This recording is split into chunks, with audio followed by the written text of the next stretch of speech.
¿Sabías que la Ouija era un juego familiar al inicio de su creación? Si quieres saber cómo pasó de un juego para reunirse en familia a convertirse en un objeto que muchos temen, quédate que te lo cuento en este video.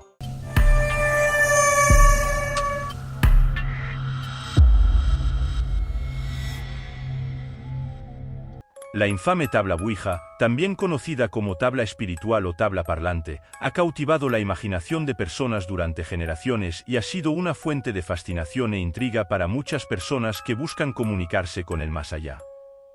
Mientras que algunos lo ven como un juego inofensivo, otros creen que es una puerta peligrosa al mundo sobrenatural. La tabla Ouija tiene una rica historia rodeada de misterio y mitología, y se afirma que puede comunicarse con los muertos o espíritus de otro reino. A pesar de su uso como juego inofensivo o herramienta de entretenimiento, ha habido numerosos informes de experiencias negativas, incluida posesión, persecución e incluso la muerte. Muchos expertos en lo sobrenatural y muchos con creencias religiosas advierten que la tabla Ouija no es un juego que deba tomarse a la ligera. Se cree que cuando alguien usa el tablero, se abre a entidades invisibles, algunas de las cuales pueden tener intenciones malévolas, y les envía una invitación para unirse a nuestro reino. En este vídeo exploraremos la historia que rodea a la tabla Ouija. Así que toma asiento, apaga las luces y únete a nosotros en nuestro viaje al misterioso mundo de lo paranormal.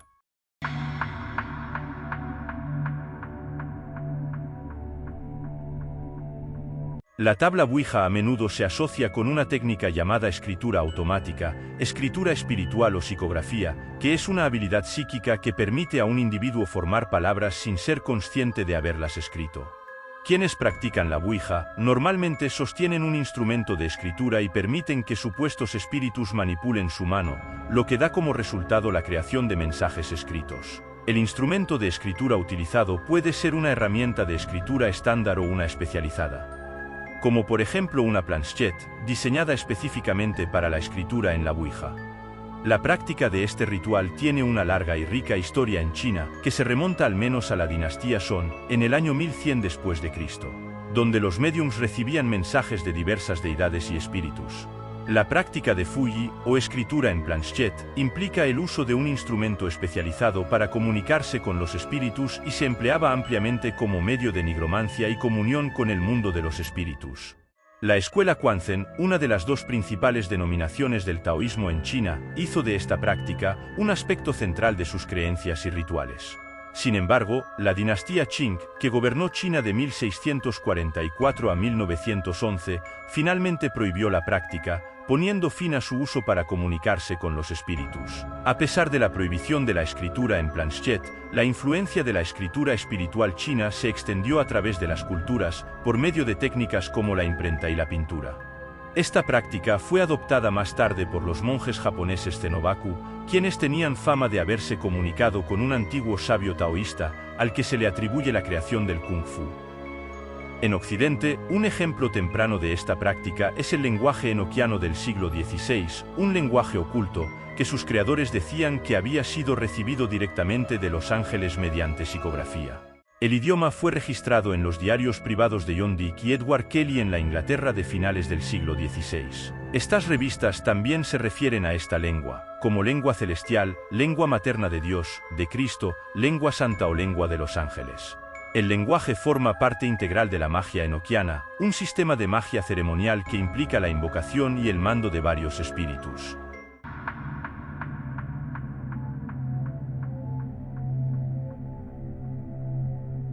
Durante el siglo XIX en Asia, los mensajes recibidos a través de la escritura espiritual fueron fundamentales en la formación de varias religiones chinas. Estas tradiciones religiosas en China se caracterizan por un enfoque en la salvación o la realización moral individual y social. Mientras tanto, el espiritismo surgió en el mundo occidental durante la década de 1840, en la región norte del estado de Nueva York. Esta área había visto previamente el surgimiento de movimientos religiosos como el adventista y el mormón durante el Segundo Gran Despertar, un renacimiento religioso protestante que se extendió por los Estados Unidos con sus emotivas predicaciones a principios del siglo XIX. Si bien estos movimientos no se identificaban con el espiritismo, la región era conocida por su creencia de que era posible la comunicación directa con Dios o los ángeles. Durante los primeros días del movimiento espiritualista, las personas que buscaban un conocimiento directo del más allá fueron influenciadas por los escritos de Emmanuel Swisborn y las enseñanzas de Frank Mesmer. Swisborn afirmó haberse comunicado con los espíritus mientras estaba despierto y describió la estructura del mundo de los espíritus. Dos aspectos de su punto de vista que resonaron particularmente entre los primeros espiritistas fueron su afirmación de que había múltiples cielos e infiernos en lugar de uno solo, y su creencia de que los espíritus actuaban como intermediarios entre Dios y los humanos, los cuales podían ser utilizados por lo divino como medio de comunicación. Si bien Swisborn advirtió en contra del contacto con los espíritus, su trabajo parecía haber inspirado a otros a hacerlo. Frank Mesmer introdujo una técnica que se conoció como hipnotismo, que se creía que inducía trances y permitía a las personas comunicarse con seres sobrenaturales. Aunque no seguía ninguna creencia religiosa en particular, el hipnotismo a menudo se demostraba con un estilo teatral, y los practicantes en América del Norte a mediados del siglo XIX buscaban entretener y enseñar a sus audiencias métodos para lograr la conexión espiritual.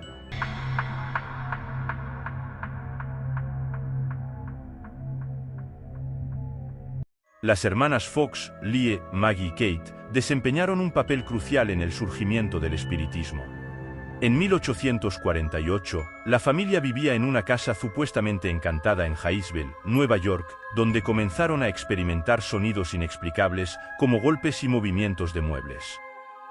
La noche del 31 de marzo, Kate, de 11 años, desafió al presunto espíritu a repetir el chasquido de sus dedos, y así lo hizo. Se llamó a los vecinos y se desarrolló un código para comunicarse con el espíritu a través de respuestas de sí o no y letras del alfabeto. Inicialmente se dirigió a la entidad como Señor Splitfoot, un apodo para el diablo, pero luego afirmó ser el espíritu de un vendedor ambulante asesinado llamado Charles B. Rosna, asesinado y enterrado en el sótano 5 años antes. Después de presenciar las manifestaciones de las hermanas Fox, Amy e Isaac Post, un dúo cuáquero progresista y amigos cercanos de la familia, dieron la bienvenida a las niñas a su casa en Rochester.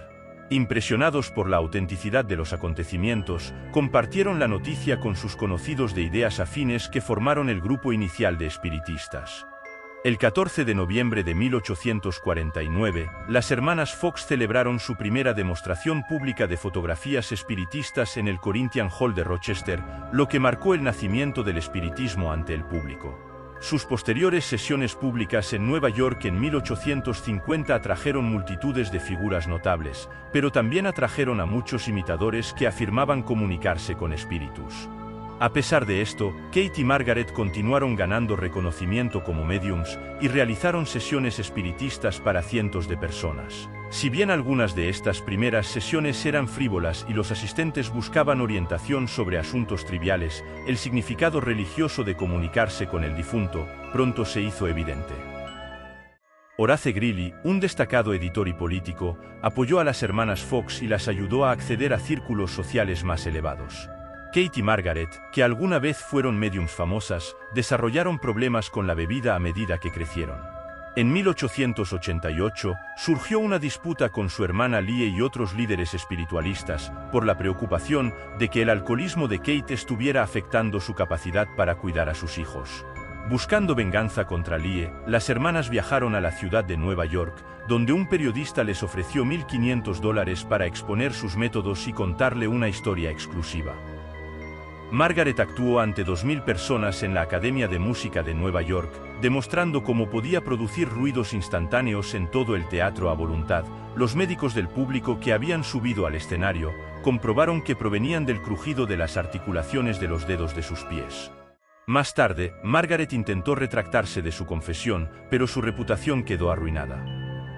Al cabo de 5 años, ambas hermanas habían muerto en la pobreza.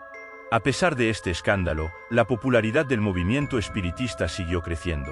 El movimiento espiritista comúnmente marca el inicio de su surgimiento el 31 de marzo de 1848, la noche en que Kate desafió al presunto espíritu a repetir el chasquido de sus dedos. Con el paso de los años, las demostraciones públicas de mediumnidad, incluidas sesiones espiritistas y escritura automática, se convirtieron en un negocio lucrativo y en formas cada vez más populares de entretenimiento y liberación espiritual. El espiritismo tenía un gran atractivo para quienes lloraban la pérdida de un ser querido, especialmente durante tiempos de guerra como la Guerra Civil estadounidense y la Primera Guerra Mundial. Muchas familias que habían perdido soldados en la guerra vieron a sus seres queridos partir y nunca regresar, y el uso generalizado de la fotografía solo sirvió para amplificar su dolor, ya que pudieron ver la naturaleza gráfica y espantosa de sus muertes. Un ejemplo famoso es el de Mary Tack Lincoln, quien organizó sesiones de espiritismo en la Casa Blanca después de la pérdida de su hijo, a la cual asistió su esposo, el presidente Abraham Lincoln. El aumento del interés por el espiritismo durante estos periodos puede verse como una respuesta a la abrumadora pérdida de vidas y a la necesidad de consuelo y catarsis.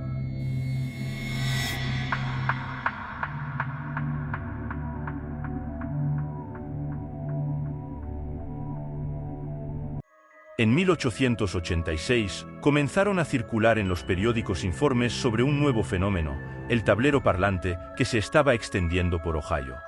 Unos años más tarde, en 1890, se creó la tabla Ouija gracias a la colaboración de Charles Kennard, el Elliott Bond, y Washington Bowie, quienes fundaron la Kennard Novelty Company. Según Kennard, el nombre Ouija le fue revelado a través del tablero mismo, y afirmó que era una palabra egipcia antigua que significaba buena suerte. El tablero Ouija se comercializó como un juego familiar que podía proporcionar respuestas sobre el pasado, el presente y el futuro, y las familias lo usaban comúnmente para comunicarse con los espíritus. A principios de la década de 1890, el fenómeno de las tablas Ouija se extendió por todo el país y rápidamente ganó popularidad, con alrededor de 2000 tablas vendidas cada semana. William Fuld, quien invirtió en la empresa y finalmente obtuvo el control del negocio de la Ouija, popularizó la etimología más aceptada de la que proviene el nombre, una combinación de las palabras francesas y alemanas para decir sí. Fuld llegó a ganar millones fabricando la placa, pero no antes de una amarga batalla legal con su hermano Isaac, quien fue excluido de la empresa. Su enemistad se volvió tan intensa que Isaac hizo exhumar a su hija pequeña y trasladarla de la tumba de la familia Fund durante la renovación del cementerio. Los dos lados de la familia no se hablaron durante casi un siglo. Trágicamente, William Fuld sufrió un accidente fatal en su fábrica de Hartford Avenue, un edificio que, según afirmó, la tabla Ouija le había ordenado construir. No fue hasta 4 décadas después que la familia de Fuld finalmente vendió la tabla Ouija a Parker Brothers, quienes rápidamente trasladaron el negocio a su base de operaciones en Salem. En 1967, el primer año en que la empresa tuvo su sede en la ciudad más famosa por sus juicios de brujas, la Ouija apenas vendió 2 millones de placas. Incluso antes de sus primeras apariciones cinematográficas, en los primeros días de Hollywood, la Ouija ya era una sensación.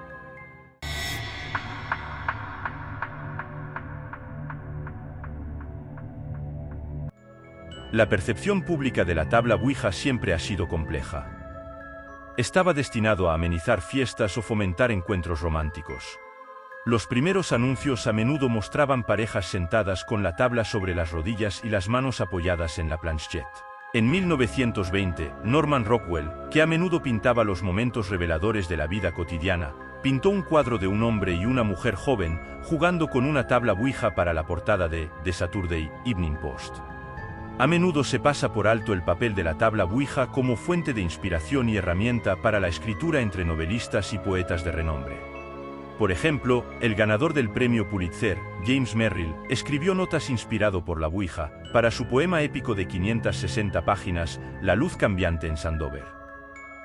De manera similar, Sylvia Plath escribió Diálogos sobre una tabla Ouija, una obra que es testimonio de la influencia de la tabla en su proceso creativo.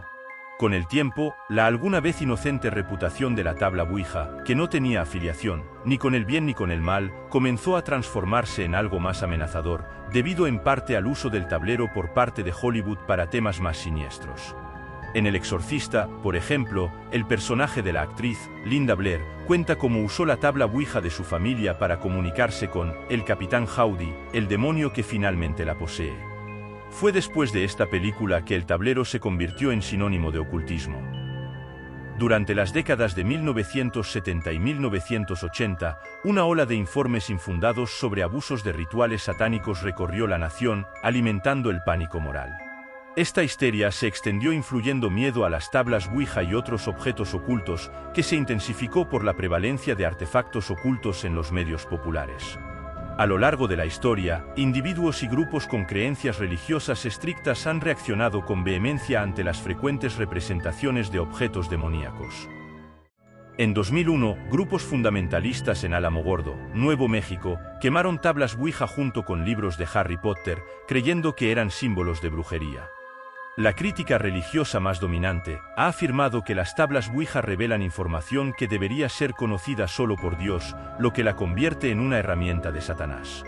Este desdén y rechazo por lo oculto provienen de una reverencia profundamente arraigada por lo natural y de la creencia de que hay que temerle a cualquier cosa paranormal. El miedo y la fascinación del público por los objetos de culto, incluidas las tablas Ouija, han sido alimentados por varios factores, incluida la cultura pop y los medios de comunicación, así como informes de daños asociados con su uso. Uno de esos casos es el de Michael McCullum, quien en 1995 utilizó una tabla noruega, con Michael Irich, un chico más joven al que llevó a su apartamento. El tablero deletreó la palabra matar, y McCullum terminó apuñalando a Irich hasta matarlo, alegando que Satanás le dijo que lo hiciera. Estos incidentes han contribuido a la aprensión y la curiosidad del público, haciendo que cada vez que la tabla Ouija aparece en las noticias, nos interese los inquietantes relatos de crímenes y percances asociados con ella, los cuales nos alarman y cautivan. Nuestra fascinación por lo existencial y nuestra aprensión hacia lo desconocido alimentan el discurso continuo en torno a este objeto. El atractivo de los supuestos objetos sobrenaturales continúa intrigándonos, incluso cuando provocan nuestro malestar. La tabla Ouija ha sido representada constantemente como un objeto peligroso en películas de terror y otros medios de comunicación. Dependiendo de las creencias de cada uno, este dispositivo puede verse como un mero objeto inanimado, una manifestación de terror sagrado o un cliché de terror estereotipado. Pero recuerda, si utilizas una tabla Ouija como creyente o no, recuerda despedirte.